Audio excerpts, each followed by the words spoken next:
Hello students, welcome back to my YouTube channel Knowledge Tree. Children, today I am going to explain tense. Students, आज मैं आप लोगों को tense पढ़ाने जा रही हूँ। तो टेंस तो आपने अपनी पिछली कक्षाओं में भी पढ़ा होगा, तो आज मैं आपको इसे फिर से पढ़ाने जा रही हूँ कि आप इसे अच्छी तरह से समझ जाएं। तो ये टेंस यानी ये काल क्या है? तो टेंस की एक छोटी सी कह सकते हैं जो परिभाषा, तो ये नहीं है, एक मज़ेदार परिभाषा मैं आपको बता रही हूँ। ये बच्चों, लेकिन ये परिभाषा इसे याद मत कीजिएगा। उफ, ये काल क्यों करे हमारा हाल बेहाल, एक्स्ट्रा लोड डाल दिमाग पर, उड़ा देता है इस बत्ती का फ्यूज। न आगे जाने देता है ये फ्यूचर टेंस, न पीछे जाने देता है ये पास्ट टेंस, न ही जगह पे खड़े रहने देता है ये प्रेजेंट टेंस। उफ, ये काल क्यों करे हमारा हाल बेहाल। तो बच्चों, मैं नहीं चाहती कि ये काल आपका भी हाल बेहाल करे, इसलिए आप ध्यान से इस वीडियो को देखें। और मुझे लगता है कि इसे देखने के बाद, इसे समझने के बाद, ये काल आपका हाल तो बिल्कुल बेहाल नहीं कर पाएगा, उल्टे आपको इसे पढ़ने में बहुत मज़ा आएगा। ये टेंस रटने की चीज़ नहीं, ये तो समझने की चीज़ है। एक बार समझ लिया तो फिर ये तो हमारी फ्यूज नहीं उड़ा पाएगा, बल्कि ये तो सेट हो जाएगा हमारे दिमाग में। तो आइए हम देखते हैं अब इस टेंस को। सो बच्चों, simply I want to give you the definition of tense. ये टेंस क्या है? The tense stands for a verb form or series of verb forms to express a time relation. There are three categories of tense: present tense, past tense, future tense. तो आखिर ये tense क्या है? तो ये tense यानी काल जो है, किसी भी वाक्य में क्रिया का वह रूप है जिसके माध्यम से यह पता चलता है कि वाक्य में किसी कार्य का समय के साथ क्या संबंध है। यानी कार्य कब हुआ, कार्य वर्तमान समय में हो रहा है या बीते हुए समय में हुआ था या भविष्य में होने वाला है, यह सब चीज़ें हमें टेंस बताती हैं कि कार्य कब हुआ था। तो बच्चों, मैंने आपको बताया कि टेंस के 3 पार्ट हैं: present tense, past tense, future tense. अब प्रत्येक टेंस को 4 सब कैटेगरीज में डिवाइड किया गया है। आप एक को याद रखेंगे तो 2 बाकी आपको खुद ब खुद याद हो जाएंगे। मैंने कहा था ना कि ये समझने की चीज़ है। तो आइए हम देखते हैं subcategories of present tense. Simple present tense, present continuous tense, present perfect tense, present perfect continuous tense. अब यही सब कैटेगरीज आपको पास्ट टेंस के लिए भी है। Simple past tense, past continuous tense, past perfect tense, past perfect continuous tense. अब यही आपको फ्यूचर टेंस के लिए भी है। Simple future tense, future continuous tense, future perfect tense, future perfect continuous tense. तो मैंने कहा था ना बच्चों, एक याद करेंगे तो 3 याद हो जाएगा, यानी एक के साथ 2 फ्री मिल गया आपको।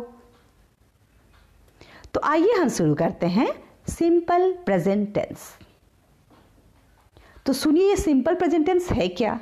अरे, तेरा नाम तो है सिंपल, पर क्यों है रे तो इतना डिफिकल्ट? तो आइए आज इस सिंपल प्रेजेंट टेंस को हम इसके नाम की तरह सिंपली समझते हैं। The simple present tense is when you use a verb to tell about things that happen continually in the present, like every day, every week or every month. अब इसका उपयोग हम उन घटनाओं को बताने के लिए करते हैं जो कि निरंतर घटित होती रहती हैं। रोज हो, सप्ताह में हो, मंथ में हो, यानी ये हमारे जीवन में निरंतर ये घटनाएं चलती रहती हैं। We use the simple present tense for everything that happen often or is factual. इसका उपयोग हम करते हैं उन चीज़ों को बताने के लिए जो या तो प्रायः होती हैं या कभी कभी होती हैं. Here are a few examples. जैसे I go to school every day. मैं रोज स्कूल जाती हूँ. ये क्या है? ये मेरी रोजमर्रा के जीवन की घटना है कि मैं रोज स्कूल जाती हूँ. अब देखिए इसका यूज हम और कहाँ कहाँ करते हैं. It is used to tell about the facts that are true at the present time. इसे उन तथ्यों को बताने के लिए उपयोग किया जाता है जो कि वर्तमान समय में सत्य हैं. जैसे मदर यू लुक ब्यूटीफुल. माँ तुम सुंदर दिख रही हो. अब देखिए ये तो भी वर्तमान के लिए बता रहे हैं, लेकिन वास्तव में क्या है, माँ तो हमेशा सुंदर ही होती हैं, सुंदर ही दिखती हैं, चाहे वो किसी की भी माँ हो. I believe you. मैं तुम पर विश्वास करता हूँ. तो शायद आज विश्वास है या कल ना हो, लेकिन वर्तमान में तो यह सत्य है कि मुझे विश्वास है.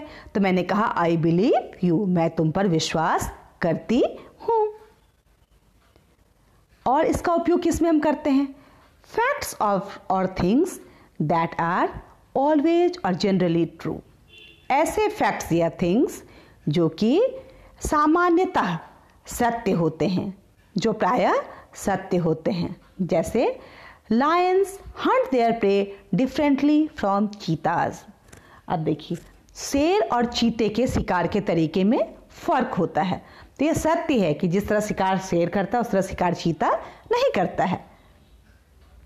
Cow Yeats grass. गाय जो है सो घास खाती है. या the sun rises in the east. The earth moves around the sun.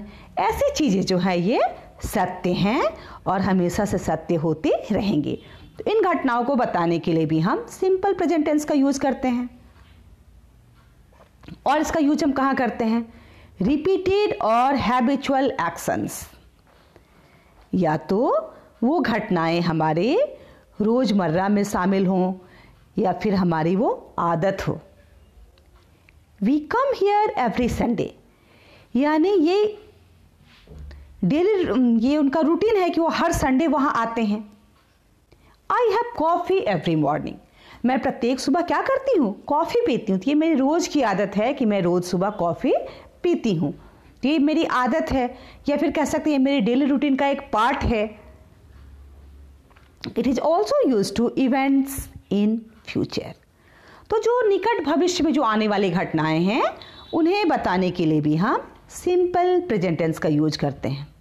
The exhibition opens tomorrow. Exhibition जो है सो कल शुरू होगी, यानी प्रदर्शनी कल से शुरू होने वाली है. तो इसका उपयोग हम सिंपल प्रेजेंट टेंस में करेंगे. The competition starts after an hour. ये जो प्रतियोगिता है वो 1 घंटे के बाद शुरू होगी. और इसका कहाँ यूज है? Verbs introducing quotations from book. ऐसे वर्ब्स जो कि किसी बुक के कोटेशन का पार्ट हो, उसमें भी हम सिंपल प्रेजेंट टेंस का यूज करते हैं. Neither a borrower nor a lender भी.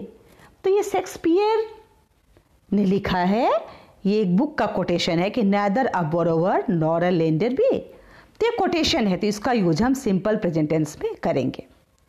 When they burn book, they will also burn people. ये भी एक कोटेशन है, तो इसका यूज भी हम सिंपल प्रेजेंट टेंस में करेंगे. और इसका यूज हम कहाँ करते हैं? न्यूज़पेपर हेडलाइंस के लिए भी हम सिंपल प्रेजेंट टेंस का यूज करते हैं. पुलिस नैप अ स्मगलर. पुलिस ने क्या किया? एक तस्कर को पकड़ा. Police arrested N auto lifting gang. Police ने एक ऑटो लिफ्टिंग गैंग को अरेस्ट किया. अब देखिए इसका स्ट्रक्चर क्या है. जब इसका सेंटेंस बनाएंगे हम तो कैसे बनाएंगे? तो इसका स्ट्रक्चर होगा सब्जेक्ट प्लस V1 या फिर एस वर्ब का एस या ईएस फॉर्म लगेगा प्लस ऑब्जेक्ट. अब देखिए हर केस में एस या ईएस नहीं जुटेगा. तो किस केस में केवल V1 होगा और किस केस में V1 के साथ S या ES होगा, मैं इसे समझाती हूँ। Only in the case of third person singular number we use SES and in rest we use normally first form of the verb। जब हमारा थर्ड पर्सन सिंगुलर नंबर होगा तब हमारे वर्ब में S या ES जुटेगा। बाकी में क्या होगा, बाकी में हमारा वर्ब का जो फर्स्ट फॉर्म है यानी बेस फॉर्म है वही रह जाएगा। अब फर्स्ट पर्सन में क्या होता है हमारा I और V, तो I और V के साथ हमारा S या ES नहीं जुटेगा। I read book, we read book, ठीक है। सेकंड पर्सन हमारा है यू। अब देखिए यू जो है हमारा सिंगुलर में भी यूज होता है, प्लूरल में भी यूज होता है। You play football, you read book, तो हम देखते हैं कि यू के साथ हमारा एस या ES नहीं जुटेगा। अब हो गया हमारा third person, he, she, it, Ram, Sita, यानी ये जो सब्जेक्ट हैं आपको फर्स्ट पर्सन के सब्जेक्ट, सेकेंड पर्सन के सब्जेक्ट को छोड़कर जितने भी सिंगुलर चीज़ें होंगे वो सब हमारा थर्ड पर्सन का पार्ट है।